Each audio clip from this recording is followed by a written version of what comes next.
अस्सलामुअलैकुम। सितंबर काश्त आ गई हूँ। दुनिया का अजीब तीन इंसान डिग पिया फलो इनू। चलो चलिए जी सितंबर काश्त हम दिखाने हैं। सितंबर काश्त ਦੇ ਵਿੱਚ ਅਸੀਂ ਫੀ ਏਕੜ 2000 ਮਣ ਕਿਸ ਤਰ੍ਹਾਂ ਅਸੀਂ ਲੈਨੇ ਆ। ਠੀਕ ਹੈ ਜੀ। ਉਹ ਭਜੀਆ ਗਰੀਬ ਨਾ ਸਮਝਿਓ ਬੰਦੇ ਨੂੰ, ਮਾਸ਼ਾਅੱਲਾ ਕਰੋੜ ਰੁਪਏ ਦੀ ਗਾਂ ਆ। ਫਿਰ ਚਾਚਾ ਤੂੰ ਲੰਘ ਜਾ, ਸਾਡੀ ਖੈਰ ਆ।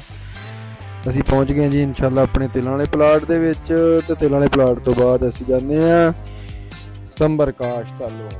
ਸਤੰਬਰ ਕਾਸ਼ਤ ਤੋਂ ਪਹਿਲਾਂ ਗੱਡੀ 'ਚ ਬੈਠੀਏ ਫਿਰ ਚਲੀਏ। ਅੱਛਾ ਜੀ, ਅਸੀਂ ਜਾ ਰਹੇ ਹਾਂ ਆਪਣੇ ਸਤੰਬਰ ਕਾਸ਼ਤ ਦੇ ਪਲਾਟ ਤੇ। ਲੋ ਜੀ ਹੁਣ ਤੁਹਾਨੂੰ ਦਿਖਾਉਂਦੇ ਆ, ਚੈੱਕ ਕਰੋ। ਆਹ ਚੈੱਕ ਕਰੋ ਕਿ ਅਸੀਂ ਬਰੋਟੇ ਚਾਰ ਬਰੋਟੇ ਪਾਏ ਆ।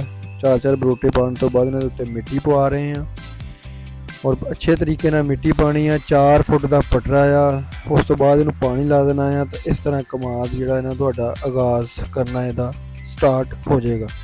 ਨੈਕਸਟ ਵੀਡੀਓ ਇਨਸ਼ਾਅੱਲਾ ਫਰਾਈਡੇ ਵਾਲੇ ਦਿਨ ਮੁਕੰਮਲ ਜਿਹੜਾ ਕਮਾਦ ਦਾ ਆਗਾਜ਼ ਵਗੈਰਾ ਉਹਦੇ 'ਚ ਅਸੀਂ ਤੁਹਾਨੂੰ ਦਿਖਾਵਾਂਗੇ। 4 ਫੁੱਟ ਦਾ ਪਟਰਾ ਹੋਣਾ ਆ, ਇਹਦੇ 'ਚ 4 ਬਰੋਟੇ ਹੋਣੇ ਆ। 8 ਤੋਂ 15 ਦਿਨ ਬਾਅਦ ਪਾਣੀ ਲੱਗਣਾ ਆ, और इंशाल्लाह 2000 मण फी एकड़ असी औसतन कमाद 2000 मण फी एकड़ इंशाल्लाह इहदी औसत लवांगे।